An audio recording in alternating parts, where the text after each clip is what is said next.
Não, quando a gente conversou, quando eu comentei a respeito, né, das mudanças climáticas, né, a gente sempre ouve falar que o vilão, obviamente, dos gases do efeito estufa é o combustível fóssil, né, e por isso que eu falo que é uma das contradições do sistema capitalista, porque a gente precisa gerar energia e essa energia está sendo emitida, ao que tudo indica, como eles falam, dos combustíveis fósseis. Só que o Brasil, até peguei aqui dois relatórios que eu usei inclusive para fazer um dos vídeos lá que está no meu canal, que eu até compartilhei com o Portinho, dois relatórios recentes, né, 2023 e 2024. Um é do Sistema de Estimativas de Emissões e Remoção de Gases do Efeito Estufa, né, que foi divulgado agora, em que ele mostra que o Brasil, ele 46%, só para trazer os dados, como o Jailton já adiantou aqui, né, 46% dos gases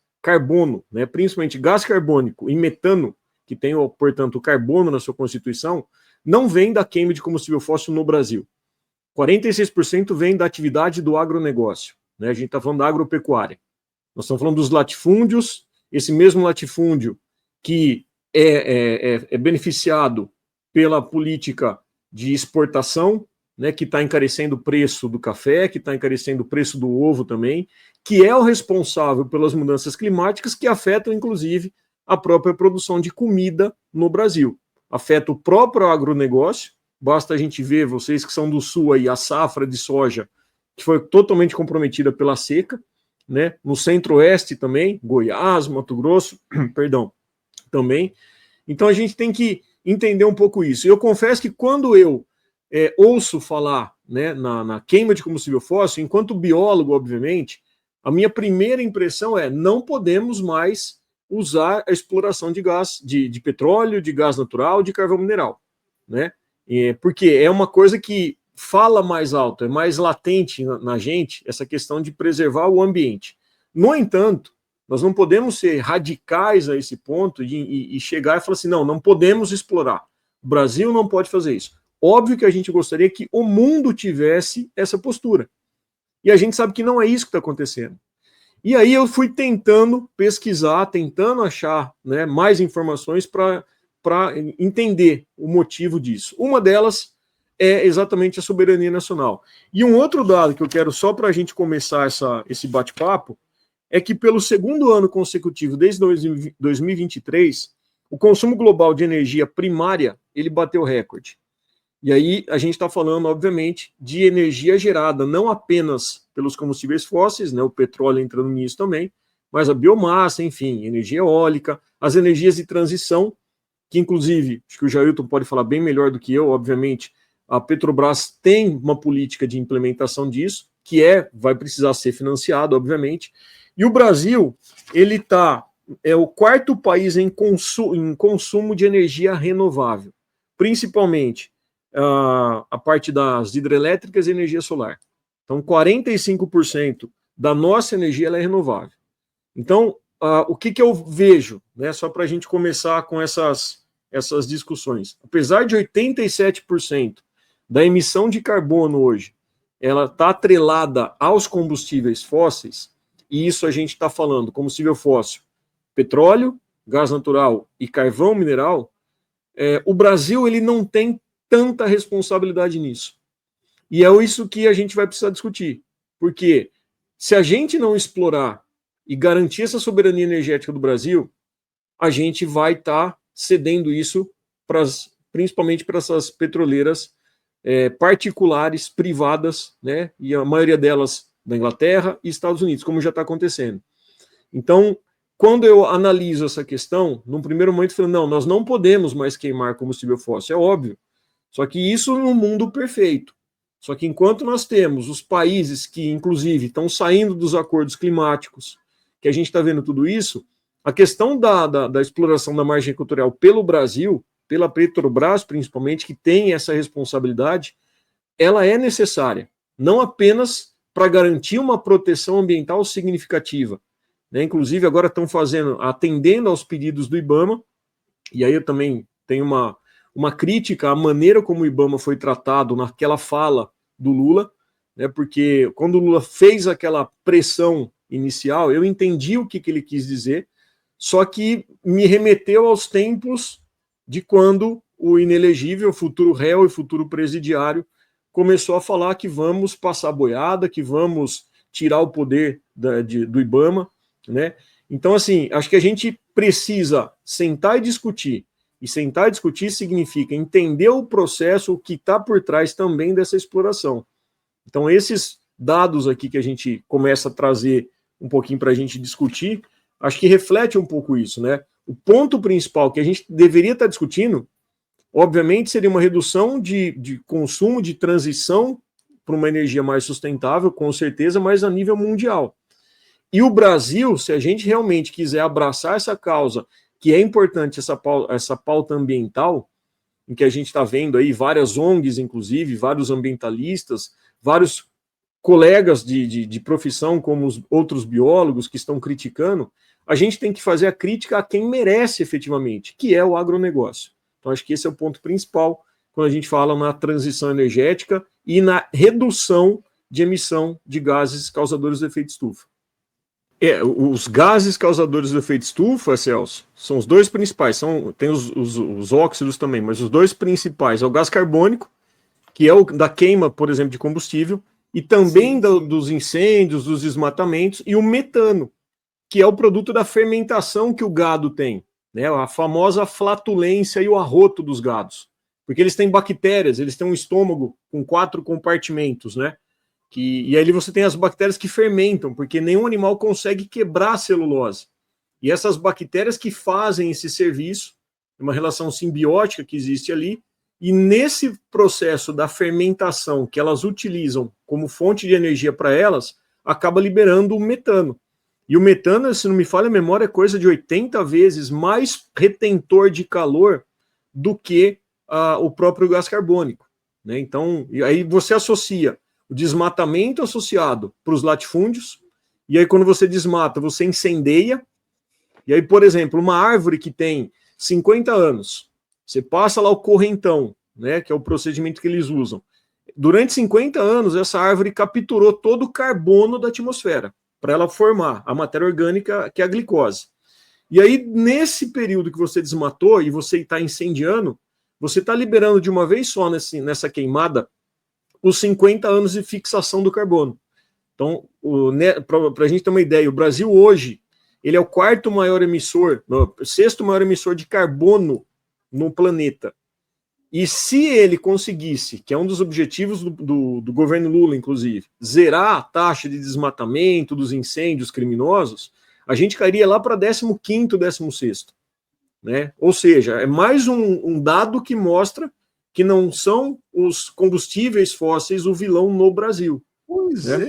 é. Então, só fui buscar o dado em relação à quantidade de gado que o Brasil tem. Gado animal racional, não esses irracionais que vão lá, né, fazer bagunça. São 225 cabeças de gado que o Brasil tem. E a população brasileira é de 203 milhões. Ou seja, tem mais animal bonzinho, né, que fornece leite, e quem come carne, obviamente, usa deles ali, do que pessoas no Brasil. E, obviamente, isso requer espaço e, novamente, para exportação, porque isso vale lembrar, com o mercado financeiro especulativo, o dólar nas alturas, eles não vão querer abastecer o mercado interno. Então, isso vai tudo para fora. Então, é mais uma forma, além das commodities, que não geram comida, né, que é um produto vazio que o Brasil está sendo poluído. Um outro dado importante, né, o Jailton comentou do Matopiba, são vários estudos recentes falando da seca dos aquíferos e da superfície de rios, né, proporcionados pelo agronegócio. Então é mais um dano, e quando a gente associa isso com épocas de seca, né, com a falta de chuva, e aí está faltando isso, 70% da água disponível que a gente tem, inclusive dos aquíferos, quem que utiliza, quem que gasta, quem que polui, novamente o agronegócio. Então, acho que a pauta que deveria, e vou ser repetitivo aqui, a pauta que deveria ser discutida no Brasil, quando a gente está falando em preocupação ambiental, não é exploração, não. Claro, existem todos os problemas que podem acontecer, né? Acho que o Jailton vai ter maior gabarito para falar isso, o próprio professor Estrela, né? Mas, obviamente, nós temos aí toda a condição, a Petrobras, o compromisso que ela tem histórico do Brasil de exploração, né? O mínimo de dano que causa e toda a preocupação que ela tem, porque visa, obviamente, proteger o nosso país. Se você abre isso para uma Chevron, para uma Shell, para uma ExxonMobil, que vem aqui, eles querem explorar e vão explorar de qualquer jeito, e se derramar, como aconteceu na Nigéria, como aconteceu no Golfo do México, né? Tudo isso daí, eles falam, aconteceu um acidente, eles vão pagar a multa e o estrago está feito. A Petrobras não, ela tem essa responsabilidade. E não sou a melhor pessoa para falar, eu sou um mero cidadão que acompanho, né, o trabalho da Petrobras, dos petroleiros, pessoal da FUP, e a gente sabe muito bem dessa responsabilidade ambiental. Risco sempre vai ter, né? O risco ele existe. Agora, ele é minimizado, obviamente, uma vez que você tem o interesse de preservar o teu país. É diferente de você colocar isso na mão do estrangeiro, que foi também um dos motivos, como foi bem lembrado ali, o golpe de 2016 na presidenta Dilma, que na descoberta do pré-sal, que é um dos petróleos, aí não vou ser técnico, porque também não é meu gabarito aqui, não tenho gabarito para isso, mas pesquisando, é um dos petróleos mais puros que tem, né, que emite, inclusive, menor taxa de poluentes, e isso daí, obviamente, cresceu os olhos do imperialismo. Não à toa, o golpe de 2016 contra a presidenta Dilma teve também isso daí, porque, como foi bem lembrado, quem foi que assumiu o posto de chanceler, né, das relações exteriores? Exatamente José Serra, que hoje está no ostracismo, porque ele tinha o compromisso, ele foi patrocinado e estava dado como certo, principalmente, que ele seria eleito, e não foi, e automaticamente ele tinha que pagar essa dívida com o imperialismo. E essa dívida era não destinar a verba do pré-sal para o Brasil, ou seja, abrir para o mercado externo. E aí começa toda essa bola de neve que envolveu, inclusive, a política de paridade internacional do Temer, posteriormente, continuada pelo Bolsonaro, e agora estamos tentando rever isso com o governo Lula. Só que, novamente, nós estamos falando de uma frente ampla, que tem esses golpistas ainda envolvidos, que tem ainda uma maioria num Congresso Nacional que não vai facilitar a vida, não está facilitando, mas é bom a gente ter esse histórico de como tudo isso começa. Porque quando foi descoberto o pré-sal, os olhos, né, as garras do imperialismo, da águia estadunidense principalmente, ela cresceu no Brasil. E qual que era o grande trunfo no Brasil? A destinação que teria uma grande porcentagem para a saúde e educação. Ou seja, nós estaríamos patrocinando um desenvolvimento do país que faria com que o Brasil, que já era a sexta economia, se não me falha a memória, estivesse voando hoje em dia, né? E hoje a gente caiu, né, nessa classificação. Nós tivemos que uma terra arrasada pega de novo por um governo que tenta ser o máximo possível nacionalista, progressista, só que enfrenta, obviamente, essas dificuldades. Então, a visualizar essa questão da exploração do petróleo hoje em dia passa pela valorização dessa grande estatal que é a Petrobras, mas transformá-la novamente numa Petrobras forte e majoritariamente brasileira, né? Não entregue na mão de acionistas que, como vocês bem falaram aí, vão distribuir dividendos, enquanto isso vão ditando certas regras que poderiam estar sendo melhor utilizadas e melhor destinadas, inclusive para a própria população brasileira. Mas, o Padula, eu estou começando a... Eu sou, só para deixar claro, né, eu sou a favor da exploração desse petróleo da margem equatorial, por tudo que vocês já colocaram aqui, né? A Vera Lúcia Medeiros disse que não quer nenhum furo, ela é totalmente contra a exploração, eu estou vendo aqui no chat, né? Mas eu sou na linha do Padula, na linha do Jailton, né? Acho que a gente tem que explorar esse petróleo, está todo mundo já explorando, é uma riqueza nossa, né? Mas eu estou começando a concordar aqui com alguns camaradas do chat, até com o que vocês dois puseram, que tomara que o IBAMA freie bastante isso aí. O que o Jailton trouxe aqui eu não tinha refletido ainda. tomara que o IBAMA imponha uma série de restrições que só a Petrobras vai cumprir, né? Porque as petroleiras internacionais não vão, porque não vai dar tanto lucro para elas, né? E também estou começando a achar que tomara que o IBAMA bote bastante freio aí, para ver se a gente consegue arrumar nossa casa politicamente, né? Se o Lula ganha melhores condições, talvez aí em 2026 até, né? E possa encarar com mais força nessa, né, questão da retomada de uma Petrobras mais com maior, pelo menos com maior porcentagem de capital público, né? Não sei se eu estou errado, Padula, mas eu estou começando a ver nesse sentido aí. Mas será que tem petróleo no Brasil mesmo, cara? Olha aí, ó. Tá tudo entregue já, como diz o Nildo Cabral. Porque na Guiana Francesa, Suriname, até... Que loucura. Que loucura. Padula, segue esse.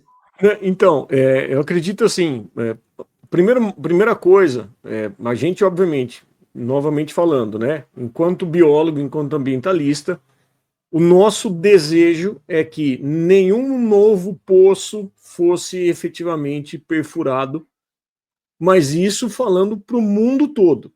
Se a gente tivesse um poder, né, uma lâmpada mágica, falar assim, ó, a partir de hoje não vamos mais fazer isso, ótimo. Acho que esse é o desejo, que é uma das coisas que resolveria parte, né, dessas 87% dos gases aí emitidos por combustível fóssil.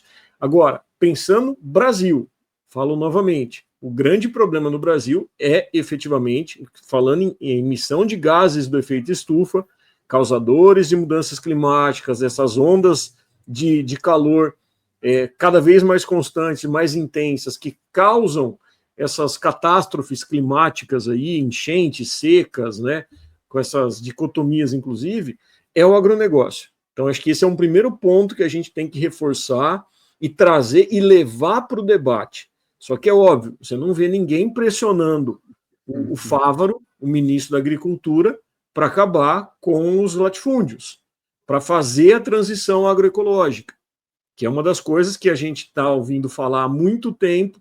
Inclusive, reforço aqui a Agenda 2030 da ONU, ODS número 2, Objetivo de Desenvolvimento Sustentável, Combate à Fome, fala da transição agroecológica, que é uma das pautas, já que nós estamos falando em golpe, nós temos que lembrar do golpe de 64, que Jango sofreu quando ele falou, vamos fazer a reforma agrária.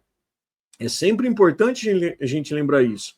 A presidenta Dilma, em 2016, ela estava na ponta do lápis, né, da caneta, para colocar, ela colocou para pautarem isso daí, a transição agroecológica, inclusive com o Programa Nacional de Redução de Agrotóxicos, que esqueci o nome agora dela, que era ministra da Agricultura dela, a Cátia Abreu.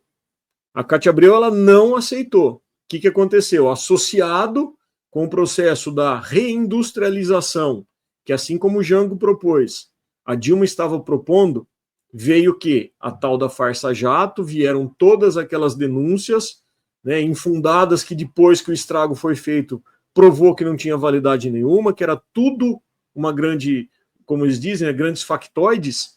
E aí, obviamente, quando fala em soberania do Brasil, e fala a soberania desde a reindustrialização, desde o processo da reforma agrária, quando você peita essa burguesia, esse 1%, né, que domina através dessas corporações, através do imperialismo, a gente sofre esses tipos de golpe. E uma hora é o pré-sal, uma hora vem a margem equatorial, e isso a gente precisa tomar cuidado, porque se a gente analisar a pressão que a Marina Silva sofreu, sendo ministra do Meio Ambiente, não foi pequena, né? A mesma pressão, novamente, eu não vi a pressão que o Lula fez em relação ao IBAMA com a fala dele. Ele falou aquilo, mas eu não enxerguei como uma maneira, né, de pressionar efetivamente, dando uma carteirada. Eu não enxerguei efetivamente dessa maneira, mas foi uma pressão. Ao mesmo tempo, a gente não pode esquecer também a propaganda que existe em cima para tentar né, promover o descrédito do IBAMA, o descrédito da Marina Silva. Então, tudo isso reflete o quê? Vamos apressar, e aí casa com essa fala do Jailton, que vamos apressar logo esse negócio aí para ser explorado logo, porque quanto menos recursos, menos obrigações eu tiver, com menor responsabilidade, vem qualquer um e explora. E aí vem uma BP, vem uma Shell, vem uma Chevron, vem a ExxonMobil e derrama petróleo. Para ele, uma multa que vai causar isso daí não vai ser nada, né? Quando teve o derramamento, salvo engano, o Jailton pode confirmar, a Petrobras ajudou. Mas não foi a responsabilidade dela, o derramamento de alguns acidentes, alguns vazamentos que tiveram. Então, é uma coisa importante que a gente tem que entender, que falar em não explorar petróleo hoje, infelizmente, é um discurso que não dá para a gente falar. Eu não vejo uma outra alternativa, não há uma transição energética. Novamente, o petróleo ele não é só, obviamente, o combustível. Ele vai ser base de plástico, que é uma outra discussão, e de repente a gente até faz uma outra discussão, né, Portinho, que uma vai puxando a outra, a questão do plástico, a sociedade de plasticultura que a gente tem, microplástico aí contaminando tudo, encontrado no cérebro recentemente, nos fetos, que é uma questão, é mais uma contradição do capitalismo, é mais uma contradição dos tempos modernos, que quando foi descoberto o plástico, salvo engano, na década de 40, a gente teve o que? Nossa, revolucionou a indústria, obviamente. Você pega um carro hoje em dia, o peso dele foi reduzido, 70% de um carro hoje é plástico. Então, falar em vamos substituir o plástico, com qual material? Falar em substituir o petróleo, falar em substituir o combustível, com qual combustível? E aí, vamos fazer carro elétrico. O carro elétrico também tem os seus problemas. A bateria, que vai envolver o cobalto, que vai envolver o lítio, que vai envolver o níquel, que é explorado lá no Congo, que é explorado na Bolívia, que é explorado na Argentina, com mão de obra escrava, com poluição do ambiente. Então, veja, é a definição clássica do que é poluir. Poluir é qualquer interferência humana no ambiente que gera resíduo, que gera problema. Então, a gente precisa ser realista, e eu confesso aqui que quando falaram em explorar petróleo, eu já fui direto, não, chega de petróleo na margem, né? E aí, tentando também jogar a opinião pública, olha como que eles foram sacanas, né? Exploração na foz do Amazonas. Por quê? Amazonas tem todo aquele chamamento de biodiversidade. Só que eles não falam isso daí quando nós estamos falando de avançar os incêndios, quando nós estamos falando em avançar as monoculturas. Mas por que eles usaram isso e não falar em margem equatorial? Eu caí nessa ladainha no começo também. E aí, conforme a gente vai estudando, e esse é o ponto importante, não é reconhecer que a gente está errado, ou melhor, não é achar que nós sabemos tudo, é reconhecer que a gente também erra em algumas análises. E isso faz parte da nossa formação.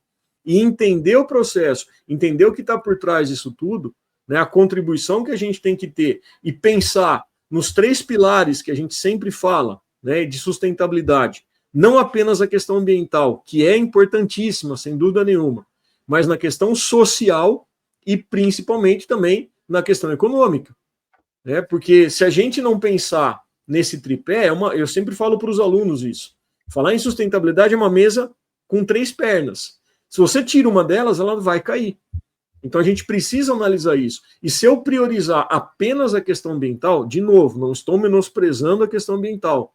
Não quero que o Conselho de Biologia casse meu registro aqui, tá? Mas a gente tem que analisar exatamente nesse aspecto, que não dá para a gente ser radical, como a gente vê muitas ONGs, muitas pessoas que defendem cegamente um único ponto e falam, não vamos explorar porque isso é errado, vai poluir. Tá, mas vamos ver quem está poluindo? Vamos ver o que está por trás disso tudo? Vamos entender, principalmente, o que é a Petrobras? Vamos entender o que a Petrobras está fazendo? Comparar, né, os acidentes, os vazamentos que aconteceram de petróleo e ver em quantos deles a Petrobras estava envolvida? E o que foi feito? Então é isso que a gente precisa entender. E não cair nas artimanhas. E eu sempre, com uma certa idade, a gente vai aprimorando, né, a maneira como a gente absorve as notícias. Chega de uma maneira, a gente tem uma tendência de, nossa, né, reagir daquela maneira. E automaticamente, a hora que você começa a ver, opa, não é bem assim. E o exemplo disso é Foz do Amazonas, né, como se fosse ali, né, um risco iminente que vai ser feito, e aí já começam a falar, obviamente, levantando os possíveis problemas, sem levar em consideração, ignorando, obviamente, todo o processo que envolve para essa possível exploração. Então, é algo que a gente tem que realmente sentar, discutir. Não estou falando que eu sou o dono da razão, Jailton, Celso, Portinho, o professor, que não quer que chame professor, mas é professor porque a gente aprende com ele realmente, professor Estrela, mas a gente precisa realmente entender, né, o que está por trás disso tudo. E pesar. A gente sempre tem que colocar isso numa balança. Todas as políticas ambientais hoje em dia, elas são baseadas nos estudos de impacto ambiental. Então a gente tem que analisar isso daí. E uma maneira de mitigar, ver o que o retorno que vai trazer disso, se alguns riscos vão ser sanados, né? Enfim, falei pra caramba aqui, é mal de professor. Olha só, eu não costumo assistir televisão, mas casualmente eu estava passando, e aí logo no início, quando surgiu esse negócio aí, e aí está na notícia assim, eu não me lembro se era na Globo, na CNN, dizendo assim, não, que vai poluir a Foz do Amazonas, aí vai poluir todo o Rio Amazonas. Mas tipo assim, mas como assim? Para começar, que não é só na Foz do Amazonas, a margem equatorial é bem maior que a Foz do Amazonas. E segundo, não é na nascente do rio, é na foz, é onde o rio desemboca. Então, como é que vai poluir todo o rio? Não, como é que eles dizem uma coisa dessas, cara? E se a gente parar para pensar, eles tiveram essa mesma preocupação quando entregaram a Vale do Rio Doce lá, quando teve Brumadinho, quando teve Mariana, falaram dessa preocupação? Não falaram. Então, veja, novamente, por isso que, fazendo a propaganda aqui, Portinho, da mídia independente, pessoal da Voz Trabalhadora, por isso que é importante a inscrição, né, se tornar membro, divulgar isso, porque esse tipo de discussão, novamente, nós não somos donos da razão, mas esse tipo de discussão você não vai encontrar acessando uma televisão, né, porque, obviamente, o que é mais fácil para o trabalhador e trabalhadora hoje em dia? Você chega, você liga a televisão, e aí você vai absorver aquilo que está falando. Ah, mas eu vi na CNN. Ah, mas eu vi na Globo. Mas eles estão alinhados com o interesse da burguesia, com o interesse dessas corporações. Sim. E o bom debate você não vai encontrar ali. Então isso é ponto importante para a gente estar discutindo. E o pior de tudo, né? Muita notícia que nos interessa, eles não divulgam, ficam divulgando um monte de outras bobagens que a gente fica perdendo tempo, sabe? Preço do ovo, não sei mais o que. E direcionando de acordo com o que eles querem que a gente acredite, né? Perfeito, perfeito. O Guilherme Estrela botou aqui, ó, que o Padula está certíssimo. O petróleo brasileiro para o Brasil não é contra a transição energética global.